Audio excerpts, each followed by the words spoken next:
Hello and welcome to this overview video of my track Running Free. In this video I want to give a breakdown of how I orchestrated this piece, some thoughts that went into it, also composition wise, and just give a breakdown of what the hell's going on. Now this piece is in D Dorian and I tried to implement a lot of the techniques I learned by recreating Race to Durango from Thomas Bergersen. If you haven't listened to the full thing yet, I suggest you do so first. I will not be going through the whole track in this video. So with that out of the way, let's get into this. So for the opening, it starts off with these plucked instrument chords. And for this, I used a combination of a live recording and a sample.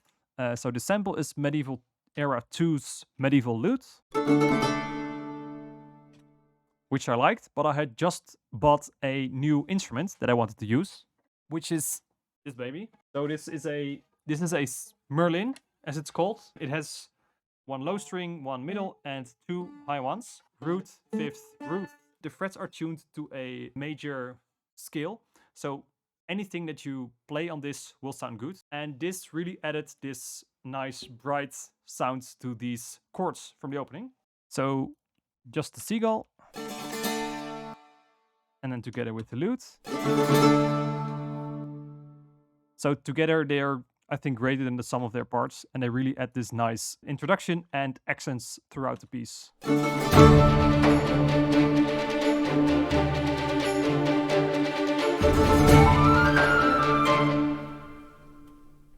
Now this piece starts very rhythmical, and when I make these kinds of rhythms, I always try to see whether I can have different layers that have different accents on different places in the bar. And if I want to make them particularly jumpy or energetic, I also try to see where I can place accents that are not necessarily on the beat. So this piece is in 6/8, and I always say 6/8 is the most like dancing or most joyful time signature, in my opinion. And I try to make use of that concept with these different rhythmical layers. The bass layer consists of cello. This is a mid-strings short patch from Metropolis ARK, which is cello and violas combined, as well as bassoons and low flutes. And they are just playing short notes on the one and just after the second beat.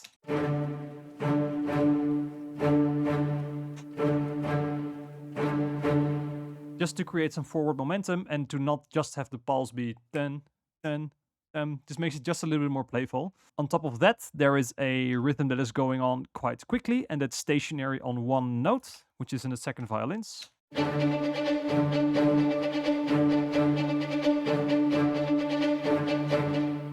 And then the third layer that is on top of that is the most melodic one, because this one also starts moving around with the chords, and it's here in the violins and this Metropolis ARK string patch. I call this the melodic Ostinato because this is the one that has the most movement.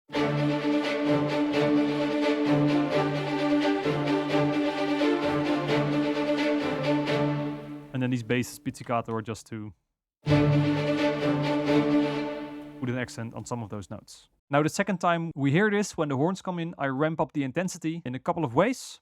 First of all, the middle layer, the continuous one, is now also in cello, violas, and first violins. So for cello and violas, it's on around middle C, and violins have it an octave higher. Now when the cellos go away from this low note, I added this in the double basses, and the melodic ostinato I also doubled in the clarinets.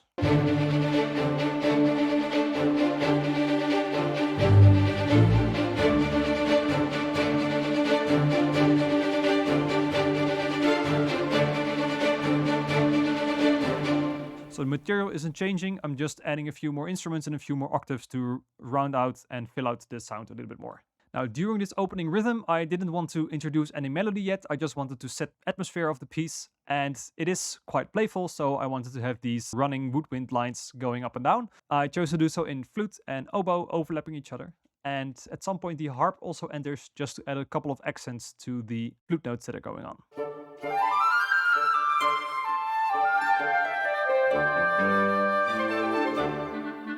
Now here we already heard it a bit in the bass clarinet and bassoons, but their low brass introduces a quick transition into the horn melody. Just to say something big is coming here. We are at set something big, which is where we have the horns picking up the main melody, and they are actually doubled by an Irish whistle, also to emphasize this playful folky atmosphere that this piece has. However, if I would solo the Irish whistle, you can really hear that they are different samples, and I don't really like it.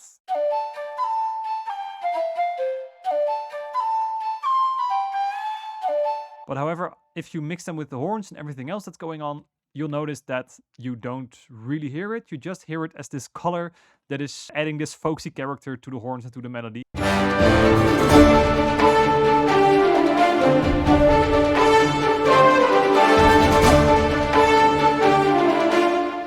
Now, just to round off the section, a couple of quick things and quick remarks. Here in the trombones, I have another one of those connecting staccato thingies that connect the different phrases. And these last 16th notes, they are also in these runs in the flutes and oboes. And these 16th notes are also still in the plucked instruments. To tie everything together here, I chose to add one layer of snare drum just in this instance to bring all the rhythms together, make it stand out a little bit more.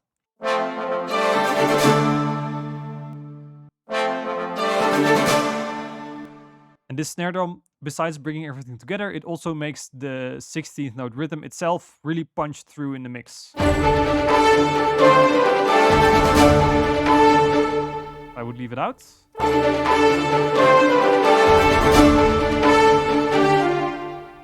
You can still hear it. It's not as tight as I would like it to be.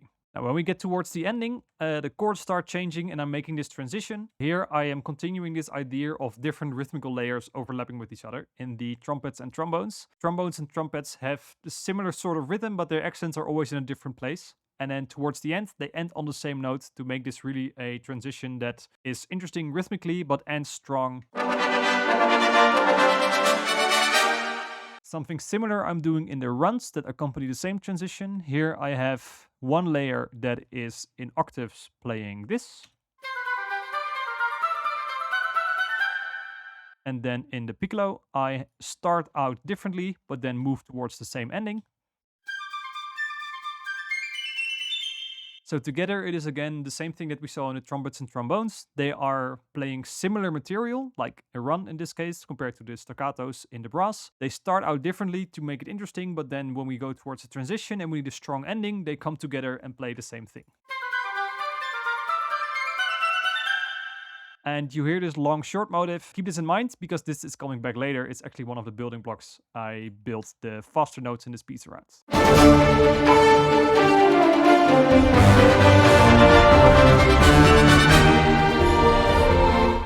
Now we have entered the lyrical section, as I always like to call these. And this started out with me writing the parts for the strings. So 4-part counterpoint in the violins until the cellos, and then double basses supporting that in the low end with the bass notes. I didn't follow any particular counterpoint species rules when writing this. This was just me listening to what I liked and then going with it. At some point you'll also notice that these are the violas and these are the cellos. And you'll see that at some point they start switching places. Traditionally, the viola is the higher instrument compared to the cello, but I really wanted to make use of the cello's mid-high register, like around middle C. This register can be very, very expressive and very beautiful. And by making use of this, I made sure that the cello is a more prominent instrument in terms of balance and the mix in this section, while the viola is used to fill up some of the chord notes. And you'll hear that when I play the whole thing. So especially in those places where the cello goes over the viola, you'll hear the cello being more prominent and being really expressive in this higher register.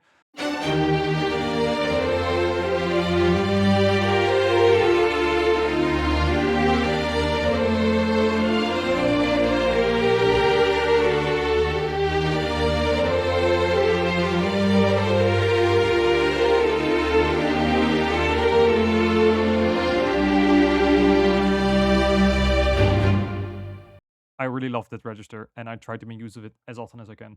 Doubling this is the flutes and the oboes. There's one difference though. The flutes I place an octave up compared to the violins for a couple of reasons. One, the violins are in kind of a not very high, and for the flutes to really come through in the mix and to pierce through, I place them an octave higher, that we really enter this bright high flute register. So you'll hear later when I play this that you really hear the flutes coming through, while the oboe, which is in the original octave with the violins, is a bit more muffled and just used as a doubling. So having these high flutes, the octave higher, really adds a nice color and a nice brightness to this violin melody. And by having this melody in octaves in woodwinds as well, you get this really strong octave, strong melody with this, with the second voice just sitting in between that, creating a nice balance between the three different voices.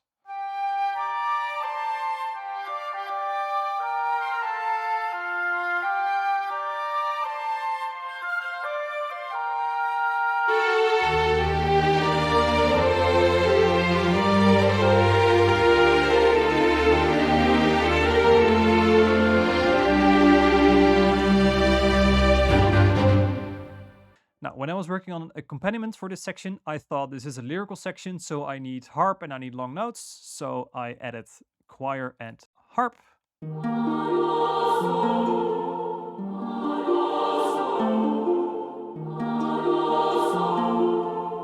And while this is really nice with the strings and the flutes,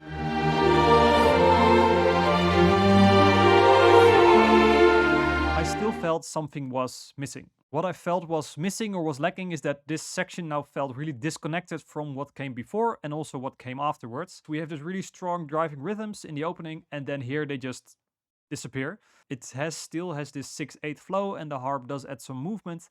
However, I really missed the like this drive thing that drives everything forward. I chose to add that very subtly, but I think it works in terms of structure of the whole piece, keep everything together. So this rhythm is in 3 instruments, 2 melodic instruments, clarinets and bassoons.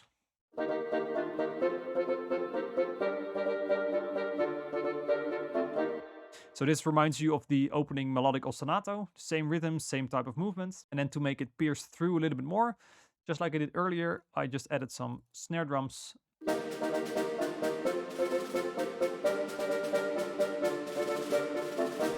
And I tried to add some variation by using some rolls and just slightly different rhythms. In my opinion, this really ties everything together with the rhythmical things that are going on in the introduction, lyrical section, and what we'll talk about next.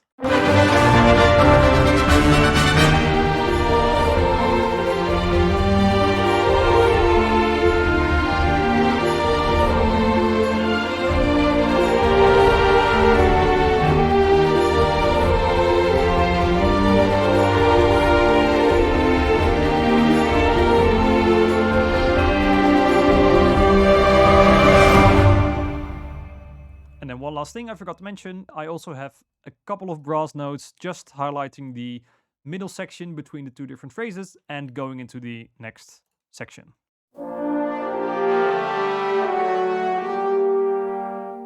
Now let's talk a bit about the chorus, let's call it that, of this piece. This main melody from the opening now comes back, and it is in horns, trombones, later in Irish whistle as well, and English horn. Why English horn? Because I didn't have anything for English horn yet, and I thought, oh, it's nice in the same register, let's just fill this out a bit more. By having horns and trombones in the same octave, it's really a very strong brass melody.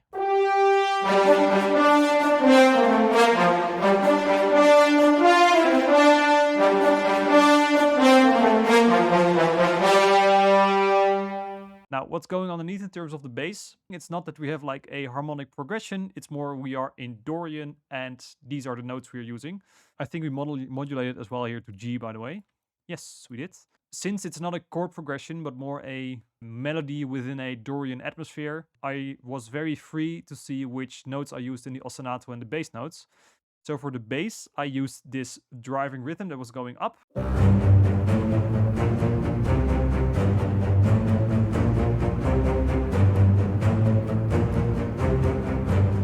Now you could say, okay, but then isn't the chord progression based on these bass notes? You could say that, but most of the harmony that's happening in between is just like an open fifth on the G. And by looking at it this way, you get quite a lot of freedom in which notes to use, which brings us to the ostinato. Remember the long short motif from the transition, this one? Well, now I'm using this to build the ostinato again, but now just with slightly different notes. And again, since the melody is the most important thing and the rest is just having this driving rhythm, building everything forward, the ostinato is quite similar throughout this whole thing.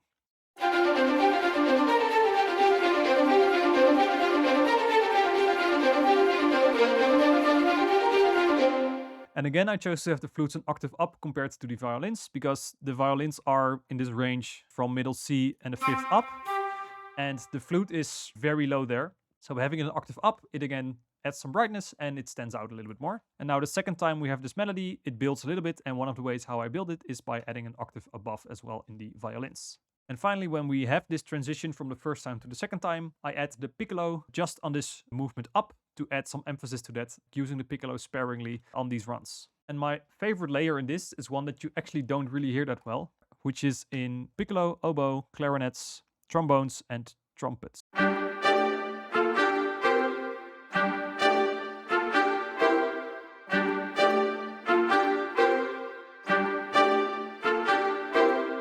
Now this is again building with rhythms that are kind of off the beat, sometimes on, alternating them. These notes are again, I am in Dorian, I don't really have a chord progression, so I can flexibly use the notes from Dorian that I want. How did I choose these? Again, listening, seeing what worked. Just one thing, these lower notes follow the bass line. What's happening on top? That's changing all the time. Trombones have lower notes, trumpets as well, and the clarinets and oboes are divided in the same way. Piccolo then is just and for some extra sparkle on the top end. And the harp I chose because I really like the attack sound that this particular harp plugin had. And then finally, the last layer to fill out everything is something I learned, or rather stole directly from Thomas Bergersen, which is to have one string instrument just playing fifths in a repeated rhythm. So remember the rhythm from the opening and look at these violas here.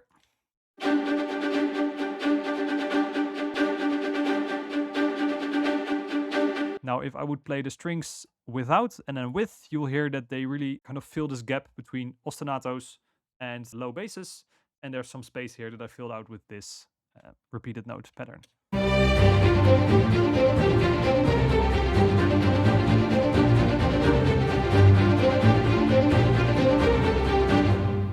Then we come to the, I call it flourishing section, which is a variation of the opening, but then I start to change around some things, of course, and develop them. There's again a flute melody that doesn't really go anywhere, but it's still having this playful atmosphere using quick runs and quick notes to do so.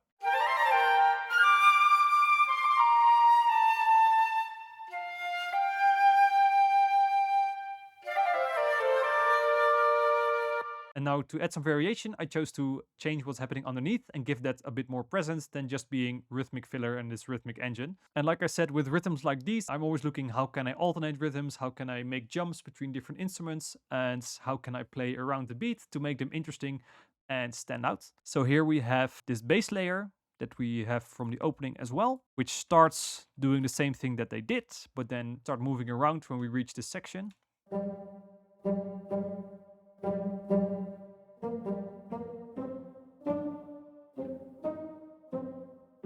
In pizzicato cello and short bassoons.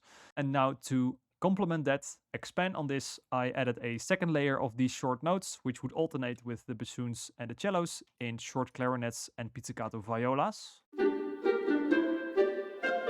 And those two together really make this bass layer stand out a bit more, make it interesting, playful, and just do something different as well. And the final thing, or the cherry on top of this, is one harp layer that comes back. In the opening, the harp was doubling the flutes, but now I am using this harp as an extra layer to have these displaced rhythms going on everywhere to make this even more of an ear candy thing. And there are some gaps there now, but that's filled in by some longer notes and the transition into the next repetition.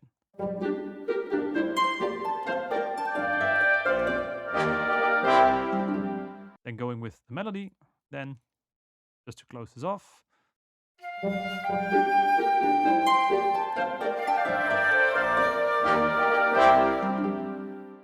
Notice as well how I make room for this by having the melody, which is here, it's really playing and lots of quick notes. But here it stays on a long note, and on this long note does all this underneath happen. And when it starts moving again, it's also when the clarinet and viola layer has dropped. So when you're doing these kinds of things, also make sure that you make room for them, that they really stand out as well. And then to finally close off this transition, the trumpets come back with the same signal that they used to open this section.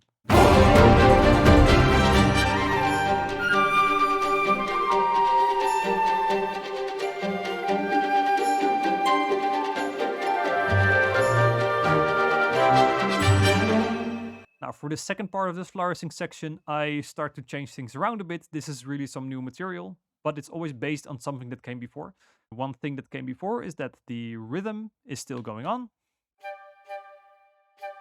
as well as with the first and second violins.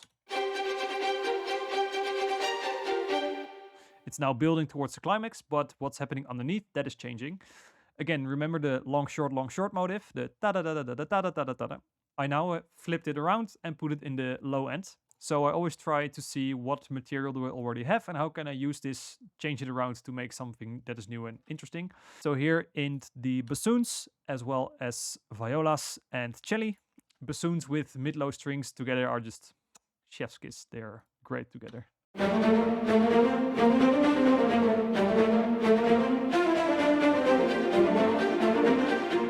And there the violas start moving to a different melody, let's say, and they are joined by the oboes.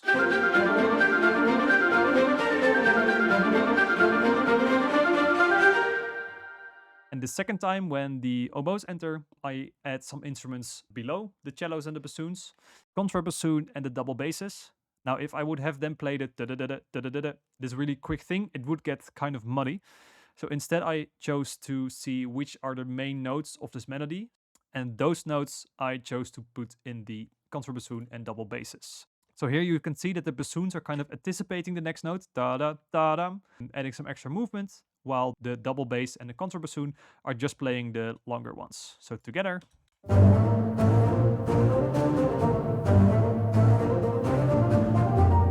And there they break off to do their own thing in the transition. Yeah, like I said, if I would have the same thing in double bassoon and double bass, the really quick thing, it would become blurred and muddy, and I don't think it would have stand out that well. Now the flutes here are playing runs, which is kind of reminiscing us of what they did before here, like with the playful quick note stuff. So they're kind of lingering over from the previous section. I also chose to have clarinets and harp support some of those, but never at the same time, but always alternating with what the flutes are doing.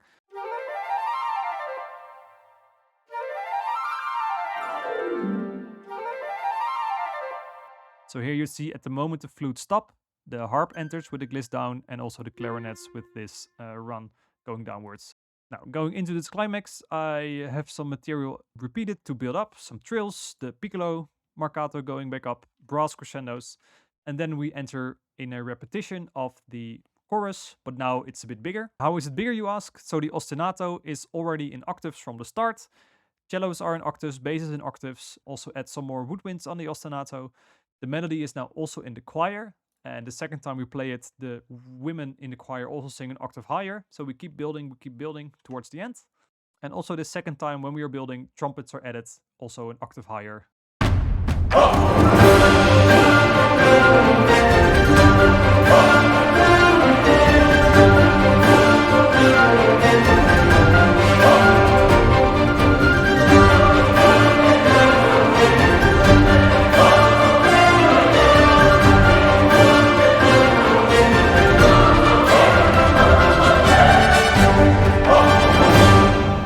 Now for this ending here, I chose to change it up a bit, so it's one, different, and two, it's more of an ending. Trumpets and trombones alternating rhythms come back. For the same reason as I had before, creating an interesting rhythmic texture as well as ending strong with the rhythms being together towards the end. I changed the chords to make it more of ending chords, and I made sure that the bass line was now going down, also to break with what we had before. So we had, and if I would keep that going, I wouldn't really be able to make it an ending. To break with that, I chose to let the bass line go down instead of up.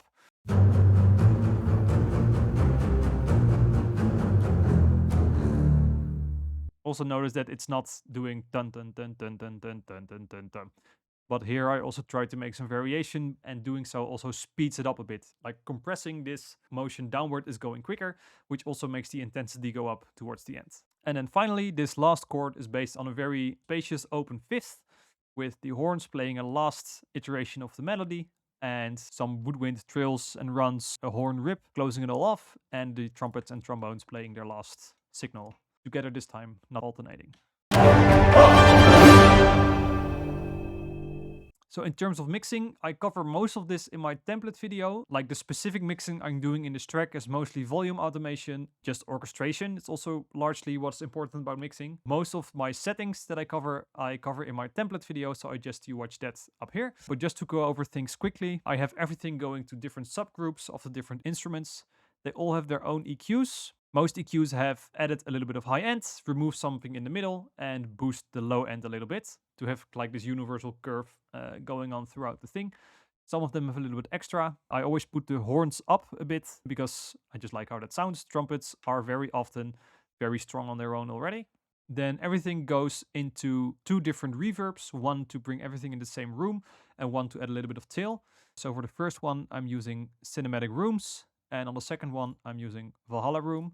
Always before the signal hits the reverb, it goes into an equalizer, applying the Abbey-Road curve, removing some of the low frequencies and some of the high frequencies.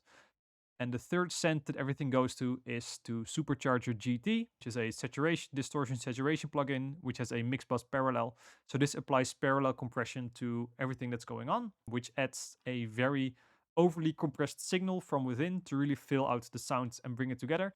And then finally, everything comes together into my stems, which have all been sidechain limited. Again, for a full overview of my template settings, I suggest you watch the template video because I go over it in more detail in there. But what I want to emphasize, large part of mixing is also orchestration, and I hope I covered that.